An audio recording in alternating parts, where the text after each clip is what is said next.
السلام علیکم ورحمۃ اللہ وبرکاتہ۔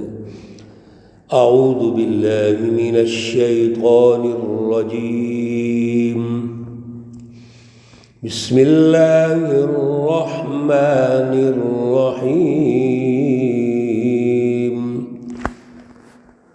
قل انما اعظکم بواحدہ ان تقوموا للہ مثنى وفرادا ثم تتفکروا ما بصاحبكم من جنة إن هو إلا نذير لكم بين يدي عذاب شديد۔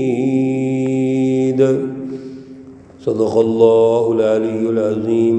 اللهم صل على سيدنا ومولانا محمد النبي الأمي وعلى آله وأصحابه وبارك وسلم عليه۔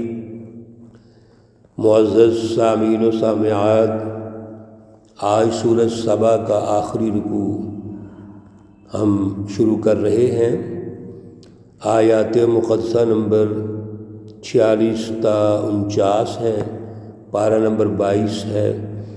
اللہ رب العزت ان آیات کا فہم، شعور اور اعلیٰ نظریہ عطا فرمائے اور عمل کی توفیق اور صلاحیت عطا فرمائے۔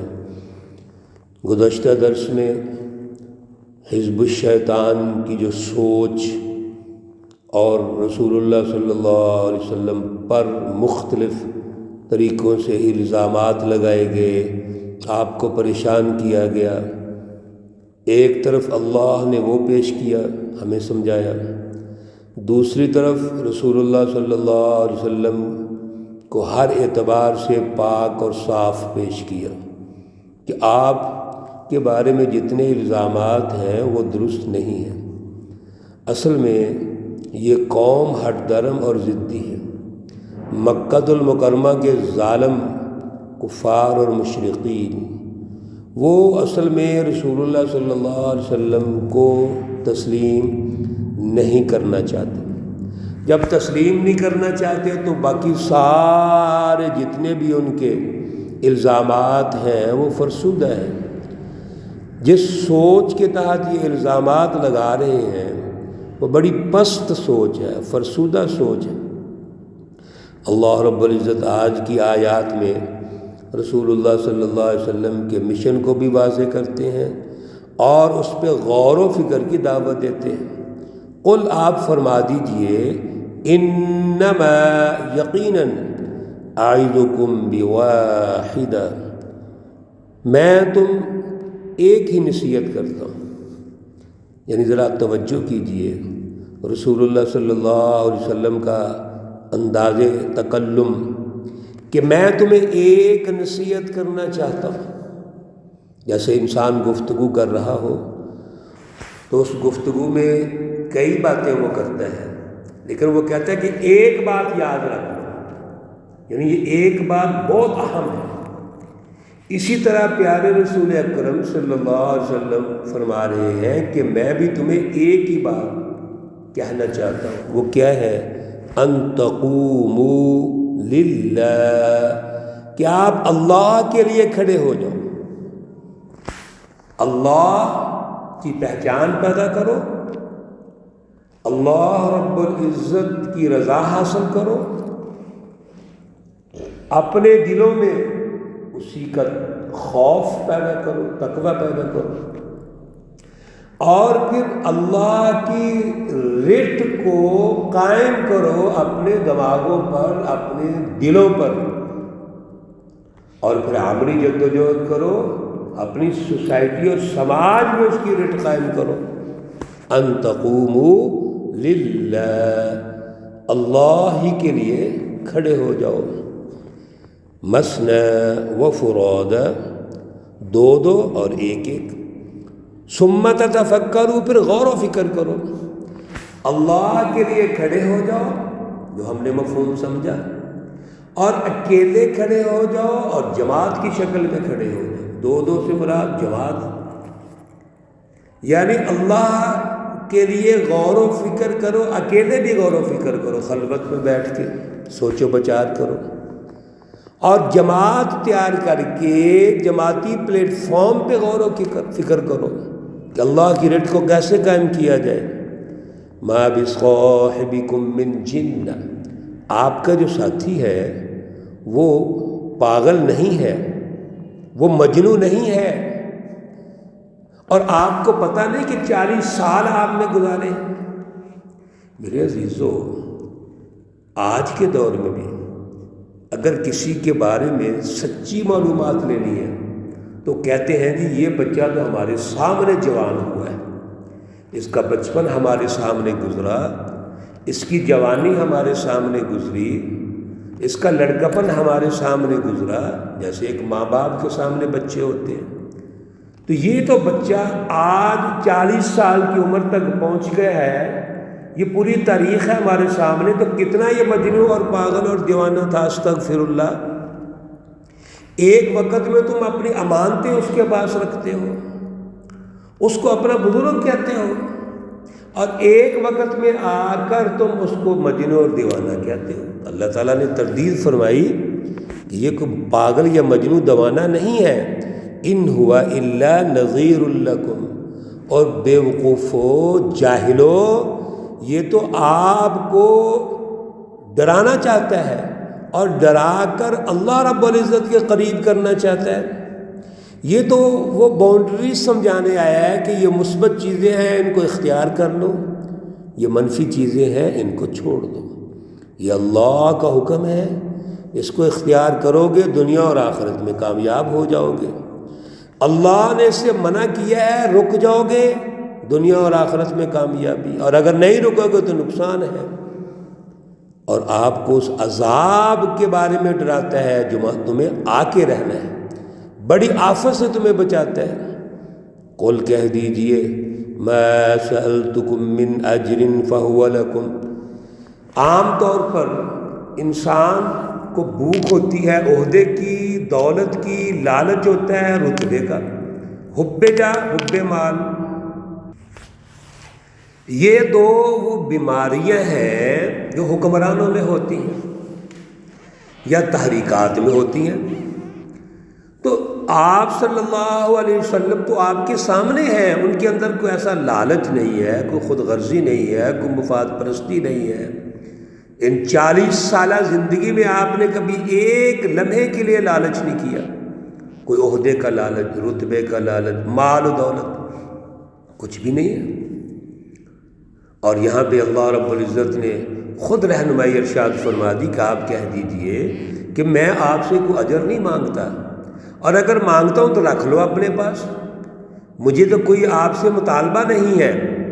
ان اجری الا علی اللہ، میرا جو اجر ہے وہ تو اللہ کے پاس ہے.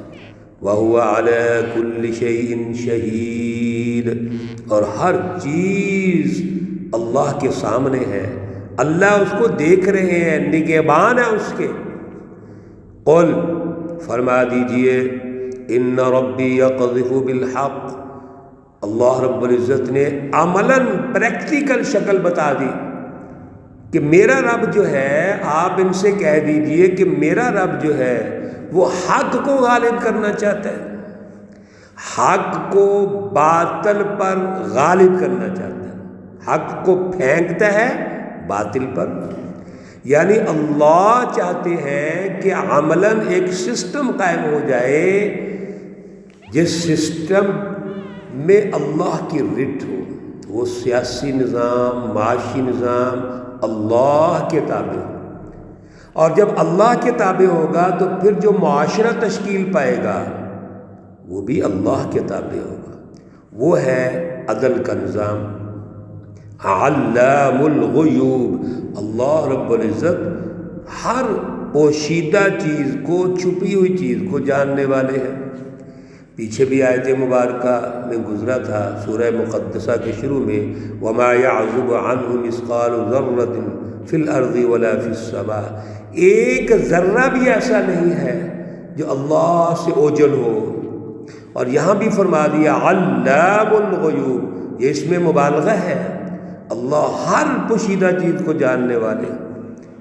قل فرما دیجئے جاء الحق، حق آ گیا، سچ آ گیا، دین اسلام کا غلبہ ہو گیا، اور یہ جو باطل ہے اس کی تو کوئی حیثیت ہی نہیں ہے. وَمَا يُبْدِئُ الْبَاطِلُ وَمَا يُعِيدُ، اور یہ باطل نہ تو کوئی چیز پیدا کر سکتا ہے، نہ ہی یہ دوبارہ لوٹ کے آ سکتا ہے. حدیث پاک میں آتا ہے جب فتح مکہ ہوا تو رسول اللہ صلی اللہ علیہ وسلم یہ آیت پڑھتے تھے جاء الحق وَمَا يُبْدِئُ الْبَاطِلُ وَمَا يُعِيدُ. اور ایک دوسری آیت مبارکہ 15ویں پارے میں سورۃ بنی اسرائیل میں جاء الحق وَزَهَقَ الْبَاطِلُ إِنَّ الْبَاطِلَ كَانَ زَهُوقًا. حق آ گیا، باطل چلا گیا. میرے عزیزو، اللہ حق کو غالب کرنا چاہتے ہیں. آج جو ہم نے بھی سوچ بنا لی ہے کہ حق کا تعارف کرواتے ہیں، حق کو پیش کرتے ہیں، حق کی تبلیغ کرتے ہیں، لیکن جب عملاً دیکھتے ہیں تو حق میں اور جو عملاً سسٹم ہے اس میں تضاد نظر آتا ہے. یہی وجہ ہے آج نماز پڑھتے ہو تو نماز کا اثر مارکیٹ میں کتنے ہے، بازار پہ کتنے ہے. آج ہم روزہ رکھتے ہیں، حج کرتے ہیں، زکوٰۃ دیتے ہیں، ارکان اسلام، ان تمام ارکان اسلام کے اثرات و نتائج ہمارے معاشرے میں کتنے ہیں، کبھی غور کیا ہے؟ یہ ہے غور و فکر. جبکہ رسول اللہ صلی اللہ علیہ وسلم جس حق کی بات کرتے ہیں اس حق کی رٹ قائم کرتے ہیں. جب مکہ فتح ہوا اور آپ یہ آیت پڑھ رہے ہیں تو کیا ہوا تھا؟ وہاں پر دشمن مغلوب ہو گیا، شکست کھا گیا، اور قومی انقلاب رسول اللہ صلی اللہ علیہ وسلم نے عملاً قائم کر دیا. ریاست مدینہ کے بعد ریاست مکہ تشکیل دے دی. سیاسی نظام اس وقت جو غالب ہے مکہ المکرمہ میں وہ دین اسلام کا ہے، اللہ کی رٹ ہے. یہ ہے سیاسی اللہ کی رٹ. تو میرے عزیزو، ہم دعاؤں سے یہ کام کرنا چاہتے ہیں. ہم حیران ہوتے ہیں کوئی جد و جہد نہیں ہے، ظالمانہ سسٹم سے کمپرومائز ہے، اس سے ہم خوف زدہ ہیں، مایوس ہیں، اور اللہ سے دعا کر رہے ہیں کہ تبدیلی آ جائے، اللہ سے دعا کر رہے ہیں کہ بہتری آ جائے. یہ کیسے ہو سکتا ہے؟ فتح مکہ کے موقع پر رسول اللہ صلی اللہ علیہ وسلم غالب ہو کر یہ آیتیں پڑھ رہے ہیں، ہم مغلوب ہو کر یہ آیتیں پڑھتے ہیں. جاء الحق وزهق الباطل ان الباطل كان زهوقا، اور جاء الحق وما يبدئ الباطل وما يعيد. یہ غلبے کے بعد رسول اللہ صلی اللہ علیہ وسلم نے پڑھا ہے. آج ہم نے بھی جد و جہد کرنی ہے اور پھر غالب ہو کر رٹ قائم کر کے ہم نے یہ آیتیں پڑھنی ہے. اللہ ہمیں توفیق عطا فرمائے، اللہ ہمارے اندر صلاحیت پیدا فرمائے. اللہ رب العزت تمام مرحومین و مرحومات کو جنت الفردوس میں اعلیٰ مقام عطا فرمائے. اللہ رب العزت تمام بیماروں کو شفائے کاملہ عاجلہ مستمرہ عطا فرمائے. اللہ رب العزت تمام پریشان حال ضرورت مند ہمارے عزیز بھائی بہنیں سب جو درس میں شریک ہیں، جو نہیں ہیں، سب کی اللہ تعالیٰ حاجتیں پوری فرمائے، ضرورتیں پوری فرمائے، پریشانیاں دور فرمائے، آسانیاں پیدا فرمائے. ربنا تقبل منا انك انت السميع العليم وتب علينا انك انت التواب الرحيم. وصلى الله تعالى على النبي الأمي محمد وعلى آله وأصحابه أجمعين برحمتك يا أرحم الراحمين. السلام عليكم ورحمة الله وبركاته.